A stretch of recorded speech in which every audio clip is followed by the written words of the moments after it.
In the early hours of September 18th, Guard John Miller was carrying out his routine rounds in the women's block at Magnolia Bay Prison. The day seemed destined to follow the usual pattern: checking cells, distributing breakfast, and attending to the regular procedures.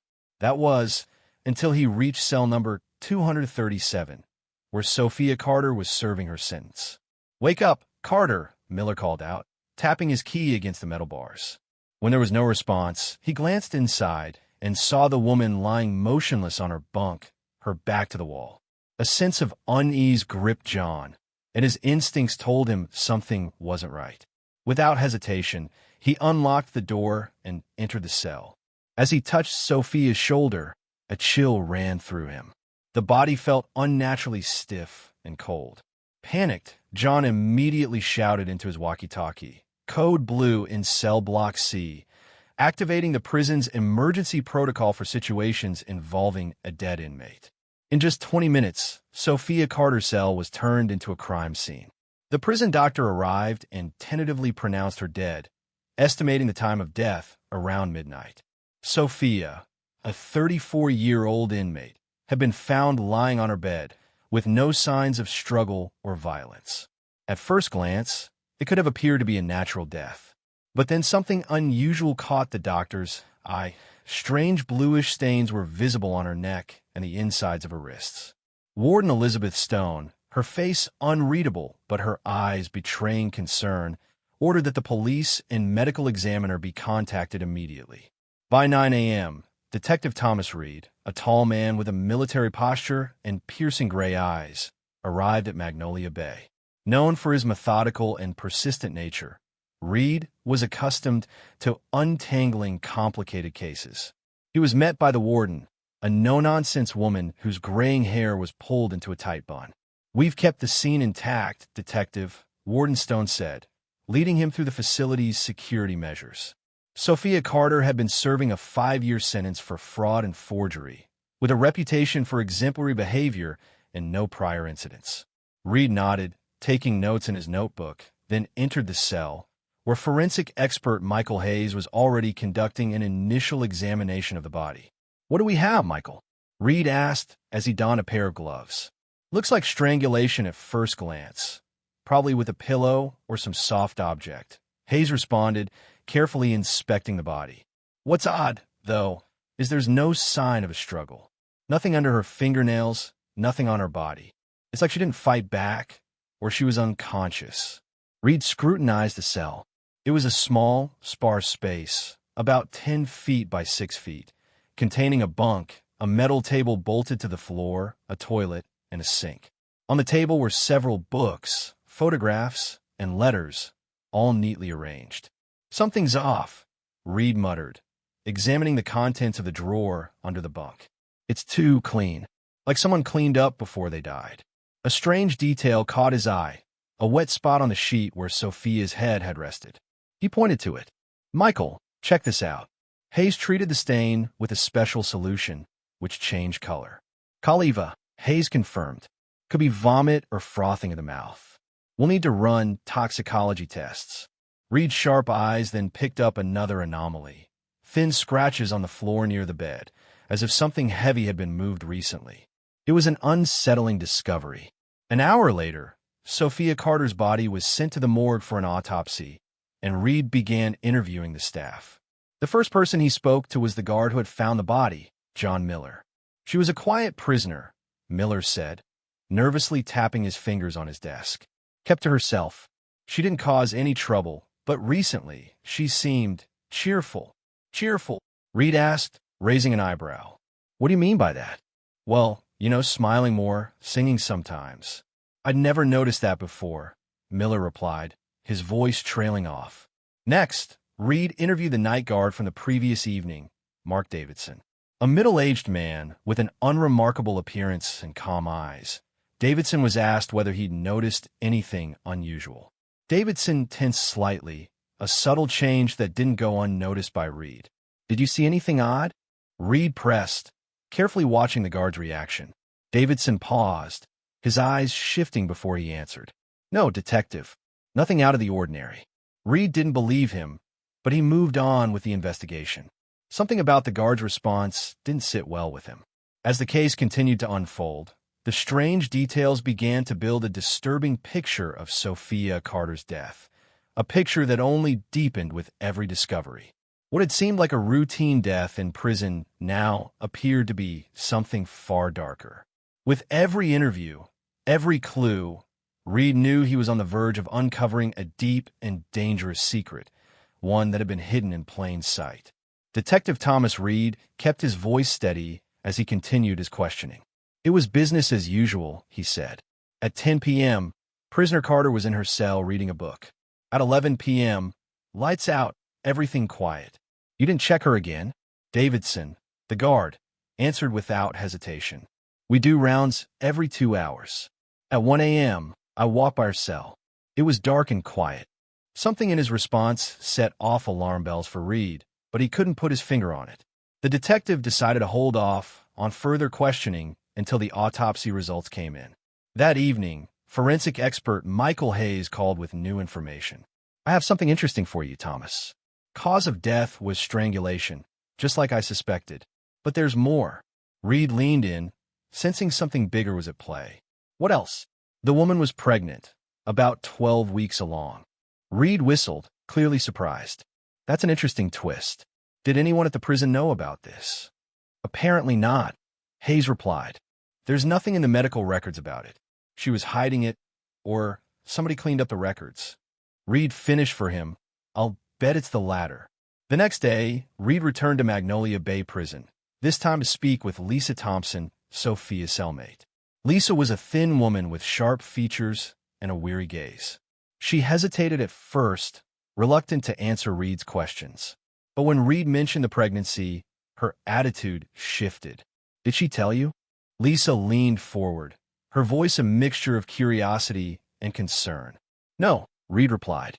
That's what the autopsy showed. Did you know? Lisa glanced around the room, her eyes darting as if to make sure no one was listening. Sophia told me a month ago, she said in a hushed tone. She was afraid, but she was happy. Reed watched her closely, reading her body language. Do you know who the father is? Lisa's eyes dropped, and she seemed to hesitate, as if weighing her words carefully. That's dangerous information, detective, she finally whispered. I can protect you, Reed assured her. But I need to know the truth. After a long, tense silence, Lisa leaned in closer, her voice barely above a whisper. One of the guards, she said.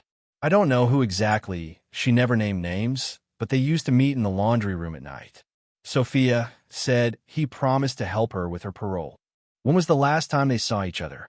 Reed asked, his interest piqued. The night before she died, Lisa replied. Sophia came back very agitated. She said she had hope for a new life. This revelation sent Reed's mind spinning. It was an important lead, one that would change the direction of the investigation.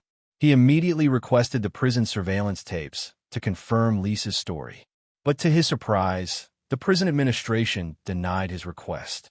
The system's been under maintenance for the last 3 days. The warden, Elizabeth Stone, explained with a neutral expression when Reed confronted her. A strange coincidence, don't you think? Reed remarked, his voice laced with suspicion as he sat in the warden's office. We do routine maintenance every quarter, detective, she said, her face betraying nothing. There's nothing suspicious here. Reed pressed. Then perhaps you can explain to me how an inmate got pregnant in your facility. Or is that part of routine maintenance too? For a moment, Stone's face trembled, but she quickly regained composure. I'm not prepared to discuss unverified rumors. If you have specific allegations, channel them through the DA.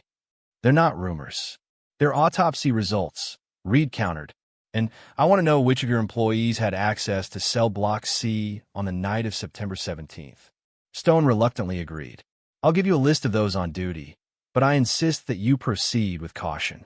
The reputation of our institution is already suffering from this incident.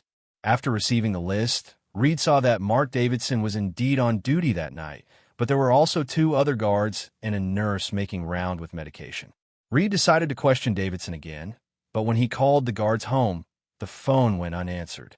Reed's instincts told him there was more lurking behind the walls of Magnolia Bay than met the eye.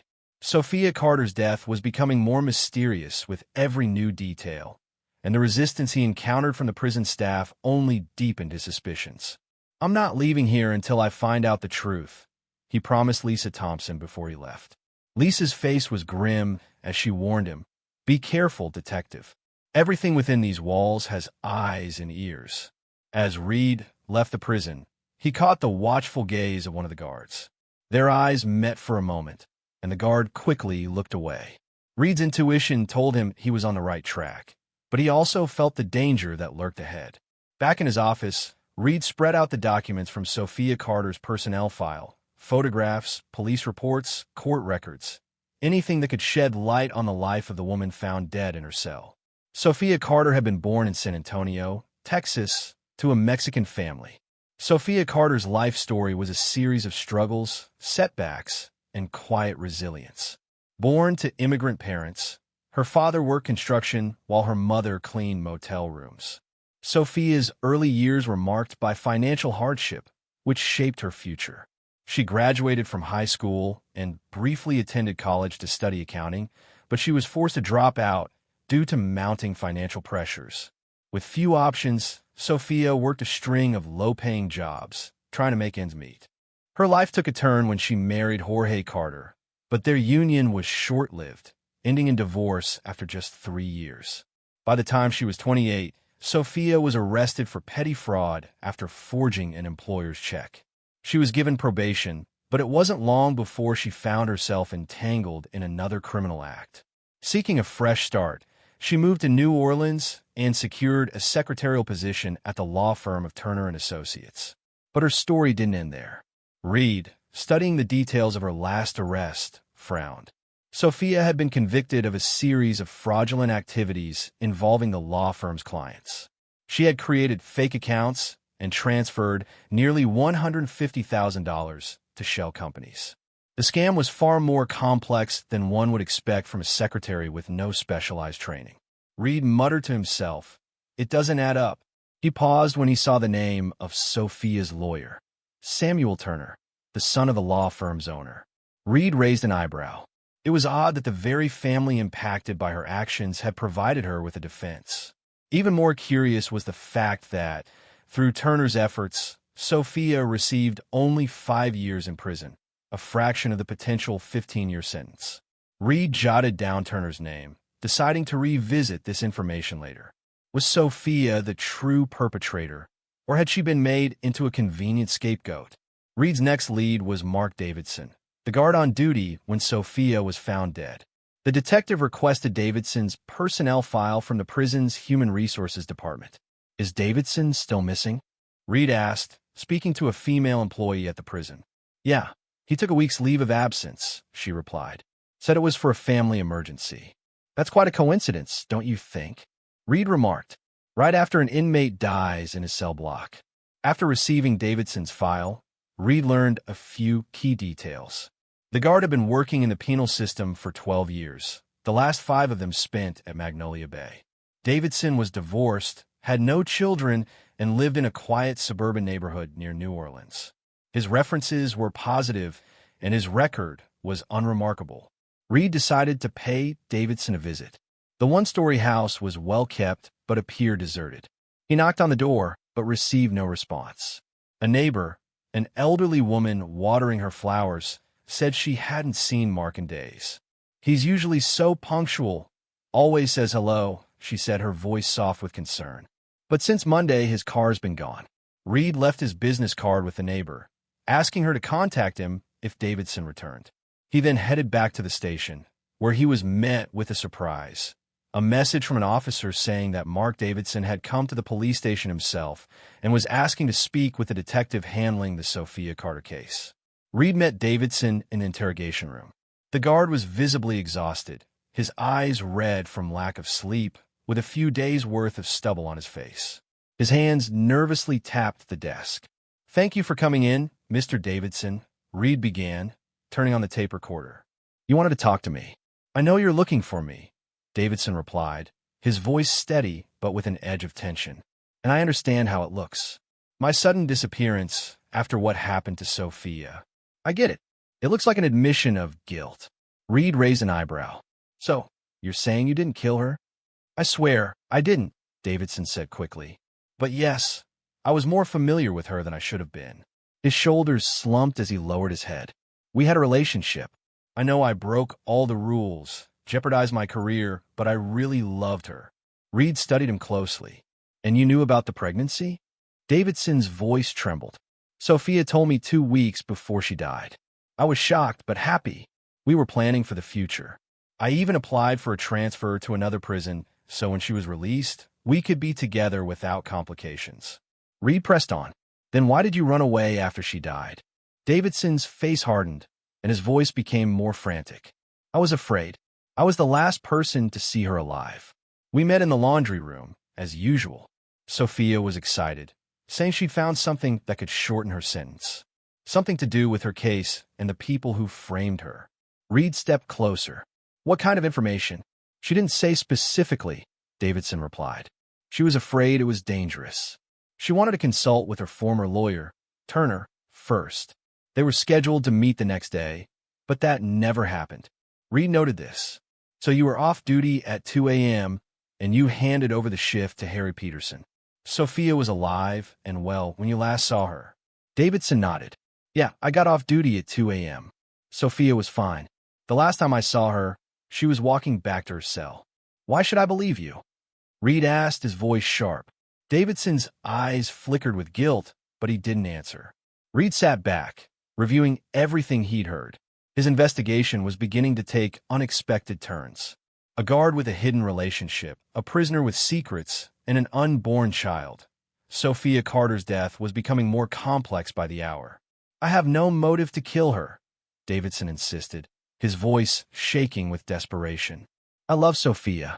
We were expecting a child and planning for the future. Detective Reed locked eyes with the guard, scrutinizing every word. The silence between them stretched on as Reed tried to gauge the sincerity in Davidson's expression. Finally, the detective spoke, his voice steady but firm. I'll check your statement, he said. For now, don't leave town. After the interrogation, Reed turned his attention to Sophia's financial records, hoping to uncover any clues that could shed light on her life and death. He requested her bank account statements, and what he found raised more questions than answers. Every month, a sum of $500 was deposited into her account from an entity called the Prisoner Support Fund. Reed's brows furrowed in confusion. A closer inspection revealed something disturbing. No such fund officially existed. Someone's been sending her money regularly, disguising it as charity, Reed muttered, jotting down notes. But what truly caught his attention was the deposit made a week before Sophia's death, a sum of $10,000.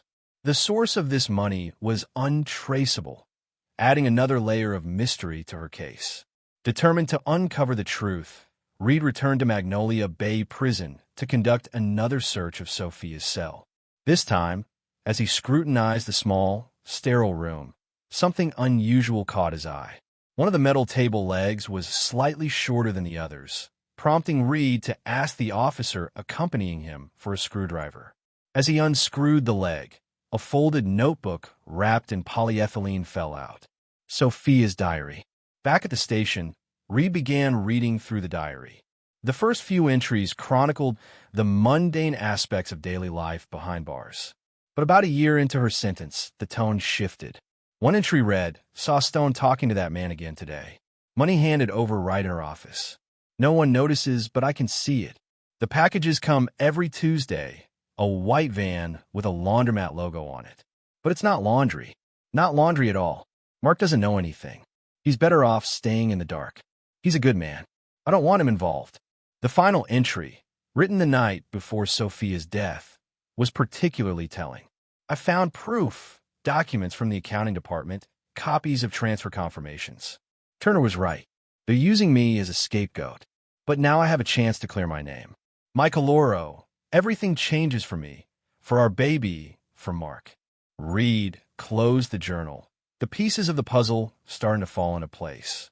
Sophia had inadvertently discovered a corruption scheme within the prison, possibly linked to the original fraud case she had been convicted for. She had found proof of her innocence. But before she could act on it, she had been silenced. Determined to investigate further, Reed spent the next few days watching the prison. On Tuesday, as described in the diary, the same white van with the laundromat logo arrived at 10 a.m. and left 30 minutes later. Reed followed it to a warehouse on the outskirts of town, owned by a company called Southern Supply. A quick check revealed that the owner of the company was none other than Victor Turner, the father of Samuel Turner, the lawyer who had represented Sophia during her trial. Too many coincidences, Reed muttered to himself as he examined the documents in front of him. He decided it was time to confront Samuel Turner directly. The lawyer welcomed Reed into his luxurious office in downtown New Orleans. As soon as Reed asked about Sophia, Turner's face stiffened. Sophia Carter, he interjected quickly. Yes, I represented her. Sad story. Smart woman, but she got involved with the wrong company. Did you keep in touch with her after the verdict? Reed pressed, watching Turner's reaction closely. Turner hesitated, his eyes flickering momentarily. Professional ethics, he said, a touch of unease in his voice.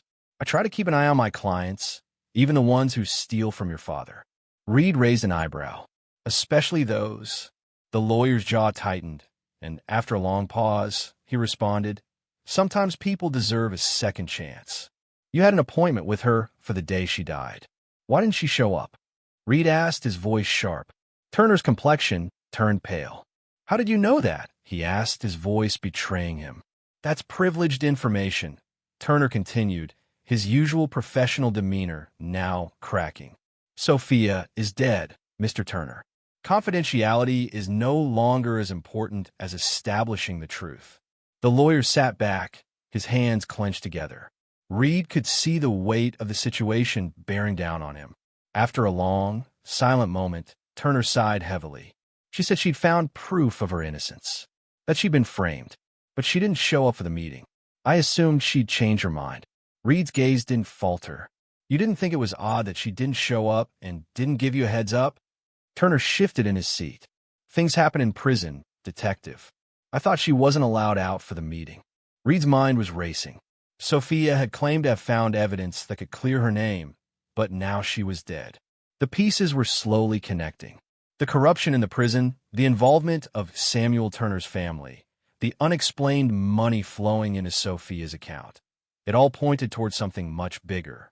And Sophia's sudden death, just days before she was supposed to meet with her lawyer, seemed more than coincidental. Reed stood, his decision made. I'll be looking into this further, Mr. Turner, and I expect your full cooperation. As he left Turner's office, Reed felt the weight of the investigation bearing down on him. Sophia Carter's death was no accident. It was part of something deeper, something more sinister, and Reed was determined to uncover the truth, no matter where it led. Reed wasn't convinced by Samuel Turner's responses, but he decided not to push him any further, at least not yet. Before he left the lawyer's office, he asked one last question. What do you know about Southern Supply? At the mention of the company, Turner's face froze. It's my father's business, he replied curtly, his tone guarded. Why do you ask? Just curiosity, Reed answered, noting Turner's reaction. He gave a polite nod and exited the office. As Reed stepped out onto the street, he couldn't shake the feeling that Turner was hiding something. There was a distinct air of discomfort about the way he reacted. It seemed that Sophia might have stumbled upon something much larger, perhaps even trying to back out a dangerous scheme. Reed's next move was to dig deeper into the connection between the laundromat van, Southern Supply, and Magnolia Bay Prison. He requested a search warrant for the warehouse, but his request was met with unexpected resistance. The judge, Alexander, who had ties to prominent New Orleans families, denied his request, citing a lack of official authorization. Reed wasn't about to give up that easily, though. He had a network of contacts and knew how to operate outside the system when necessary. Check this address on your radar. Reed asked his informant in the narcotics department, passing along the details of the warehouse, but he did so discreetly, without drawing attention. A day later, his informant called back with unsettling news. You've hit a hornet's nest, Thomas. That warehouse is under surveillance, but not by our department. It's the feds. They're investigating a massive money laundering and drug trafficking operation, and your Magnolia Bay prison is one of the links in that chain. Reed's pulse quickened. The feds? Yeah, and the locals aren't coordinating with them, the informant continued. They suspect some high-ranking New Orleans police officers are involved. Be careful, friend. You're digging too deep. The weight of the informant's words hit Reed like a ton of bricks.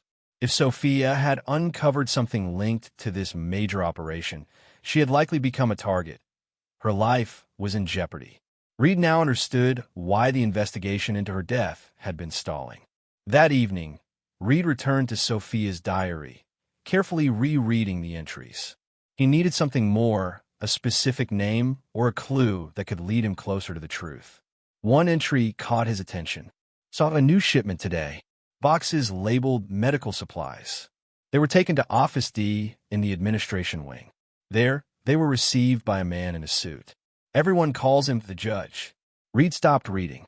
His mind raced as he recalled the name of Judge Alexander, the very judge who had denied his request for a search warrant. Alexander was a familiar figure at charity events for Magnolia Bay inmates, and he had always seemed to play a role in the prison's operations. Everything was beginning to make sense. The prison was a transshipment point for drugs, cleverly disguised as medical supplies. Elizabeth Stone, the warden, was in on the deal. Southern Supply, owned by Victor Turner, handled transportation, and Judge Alexander provided the legal cover. The missing piece of the puzzle, however, was how Sophia Carter fit into all of this. Perhaps her fraudulent activities with Turner's company records were part of a broader money laundering scheme. But when Sophia stumbled upon the prison's secret operations, she became a dangerous witness, someone the criminals couldn't afford to keep alive. Reed knew he had to share his growing suspicions with his superior at the New Orleans Police Department, but he had to be careful. He didn't want to step on anyone's toes or tip off those involved in the corruption. I have reason to believe that Sophia Carter's death is connected to drug smuggling through Magnolia Bay Prison, Reed informed his captain. His voice was steady, but he could feel the tension in the room. That's a serious accusation, detective, the captain said, his brow furrowed. Do you have concrete evidence? The diary of the deceased, the testimony of Davidson, the strange financial transactions in Carter's account, and a match to the Fed's investigation. Reed replied, his tone even. The Feds. The captain's expression shifted slightly, a hint of nervousness in his voice. Have you had any contact with the FBI? No, but I have information that they're conducting a parallel investigation, Reed said, choosing his words carefully. The captain leaned back in his chair. Okay, keep working on it. But be careful. I don't want to stepping on the toes of a federal investigation, if there really is one. Reed left the captain's office, but the uneasy feeling gnawing at him persisted. There was something the captain wasn't saying, something hidden beneath the surface. Was the captain part of the problem? Reed couldn't ignore the nagging feeling that the corruption went deeper than he had initially realized. Back at home, Reed laid out all the available evidence on the table. Sophia's death, her pregnancy, the strange connection with the guard Davidson, the corruption in the prison, the drug trafficking. It was all connected, but how? Reed's gaze lingered on a photograph of Sophia, taken at the time of her first arrest. She looked so young, with intelligent eyes and a determined expression. She didn't look like a common criminal. She looked like someone who had been in the wrong place at the wrong time. Reed couldn't help but wonder if Sophia's death was just a small piece of a much larger, more complex web, and if she had truly discovered something about the criminal operation at Magnolia Bay Prison. It was no wonder that she had paid the ultimate price for it. As the pieces of the investigation slowly fell into place, Reed knew one thing for certain. The truth was buried deep, but he was getting closer. The question was, how much further could he dig before someone decided to bury him too? I'll find the truth, Sophia, Reed promised, his eyes fixed on the photograph in front of him. Whatever it takes. The morning came with a call from the lab that would change the direction of the investigation. The toxicology report had unexpected news. Sophia Carter's blood contained traces of a sleeping pill, one that wasn't part of her prescribed medications. The dose was enough to put someone into a deep sleep, the expert explained. That explains the lack of struggle, Reed muttered to himself. She was physically unable to resist. Reed's mind raced. Who had access to the medication in the prison? He asked the toxicologist. According to protocol, only the medical staff and the warden have access. The guards don't have direct access to the drugs, the expert replied. This revelation narrowed the list of suspects considerably and suggested that Sophia's death was the result of a carefully planned murder, rather than an impulsive act. Reed's next step was clear. He needed to recheck the night shift on the day of the murder. In addition to Mark Davidson, the guard on duty, there had been a nurse, Rebecca Taylor. Wasting no time, Reed made his way to the prison to speak with Rebecca. She was a nervous, middle-aged woman who immediately stiffened upon seeing Reed. "I've testified before," she said, her gaze avoiding his. There was nothing unusual that night. Reed wasn't deterred. "Did you give Sophia Carter any sleeping pills?" he asked bluntly. Rebecca turned pale. "No, she didn't have a prescription for sedatives." "That's odd," Reed remarked, his voice steady. "Because toxicology shows a high concentration of zolpidem in her blood." "How do you explain that?" Rebecca fidgeted nervously, her hands twisting the hem of her uniform. I don't know.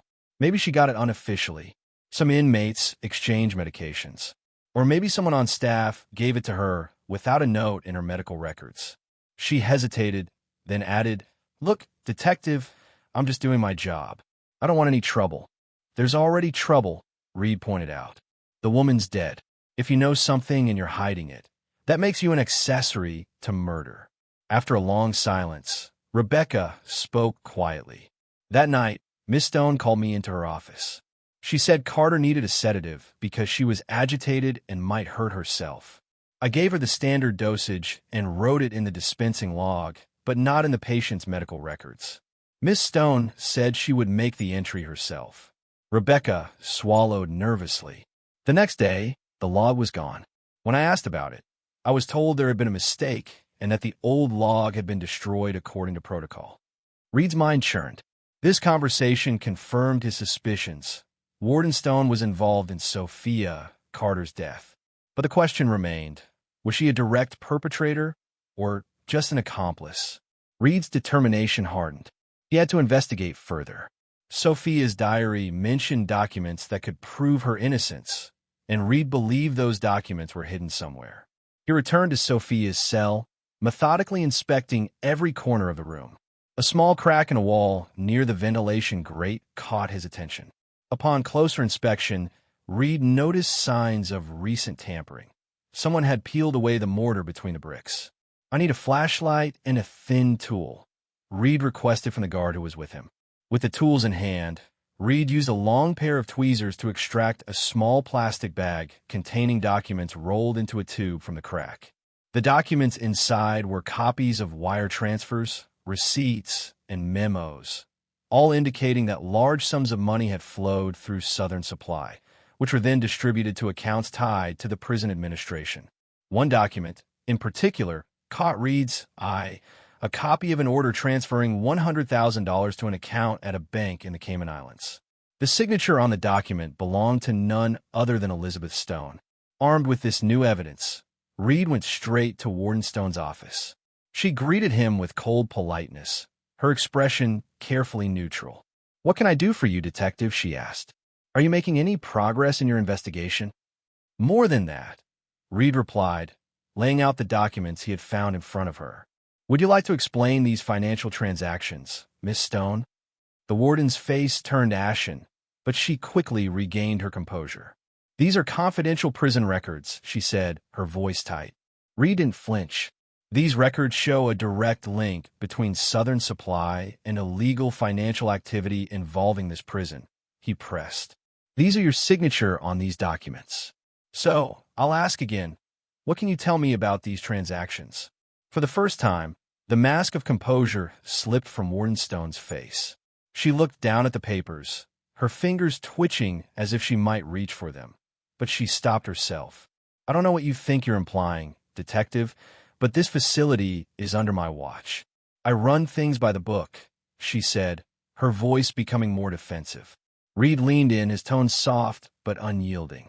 "You can keep playing the part of the law-abiding warden, but these documents don't lie.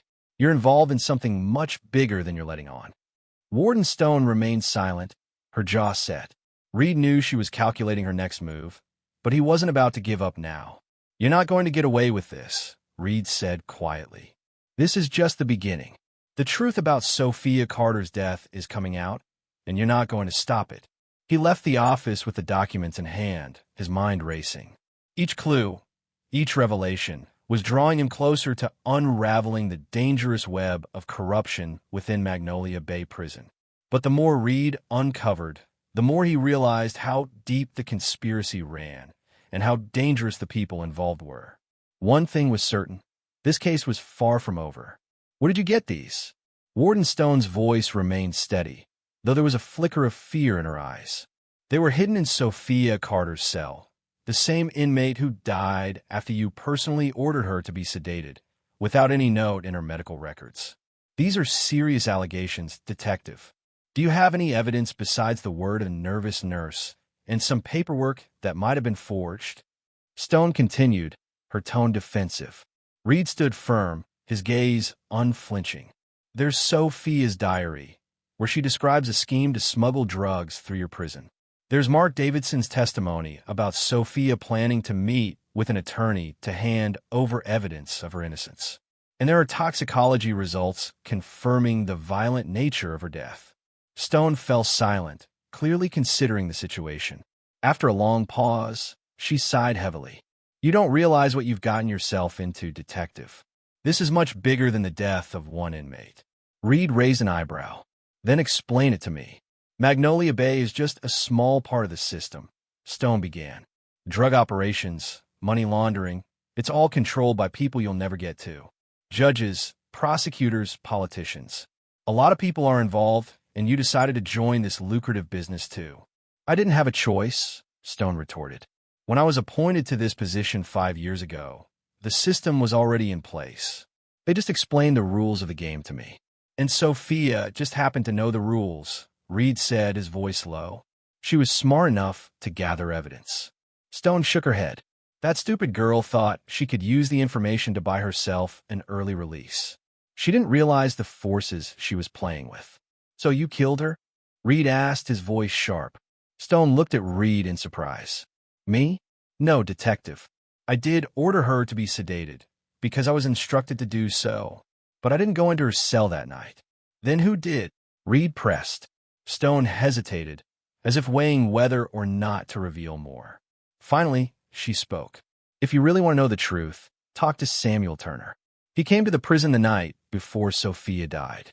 He registered as her lawyer, but the meeting wasn't in the visiting room. It was in my office." Reed's mind raced. Turner hadn't mentioned the prison visit when they spoke earlier.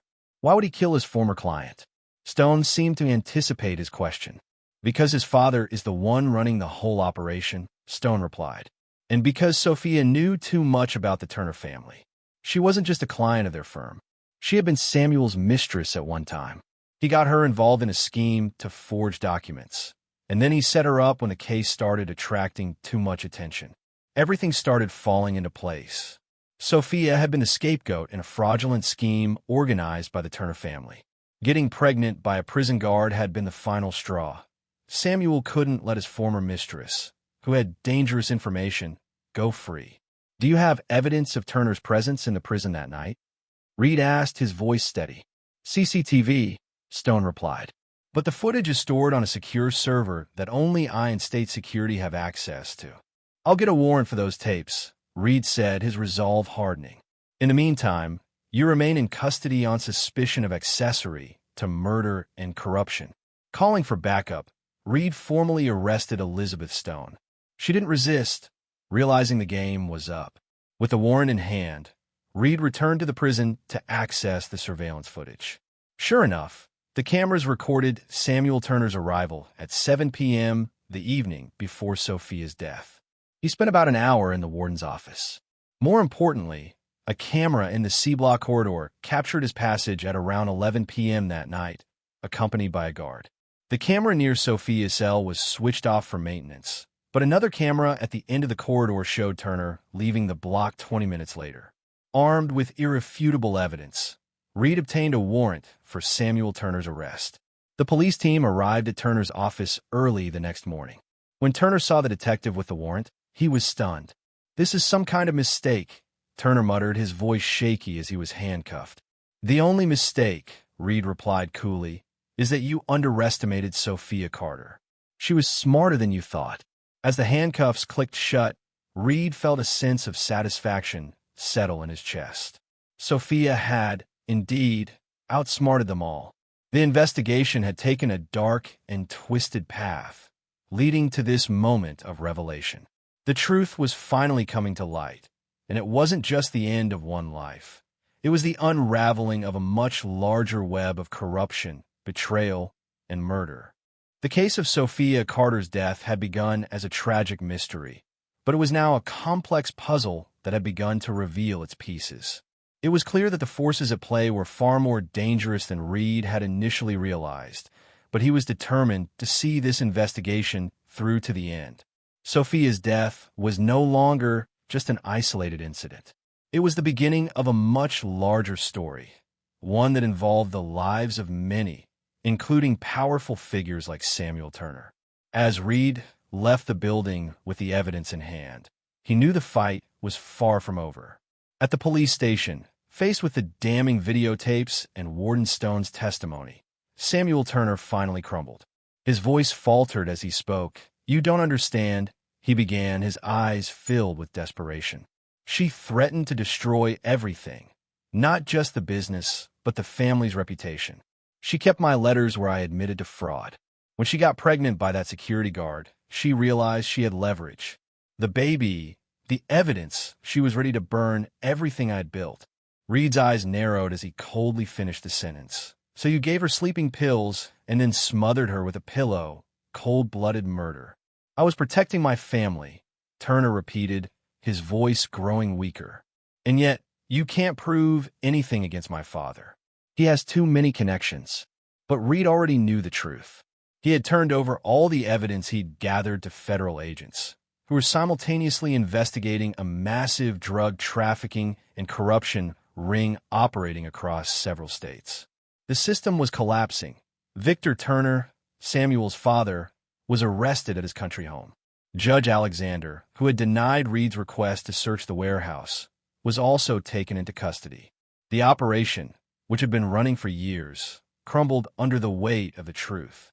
Mark Davidson, who had been fired from the prison system for his inappropriate relationship with Sophia, managed to escape prosecution.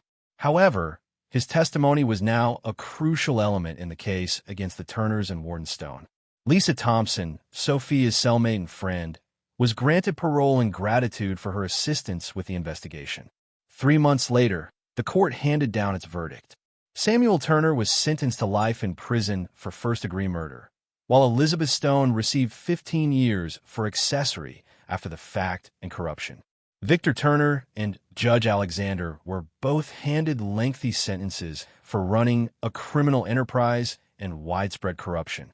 The day the verdict was announced, Reed visited Sophia Carter's grave. It was a modest marker in a low-income cemetery, all that remained of a woman who had unknowingly found herself at the heart of a major crime story. He knelt beside the grave, placing a bouquet of wildflowers on it. "Justice has been served, Sophia," he whispered softly. "Now you can rest in peace."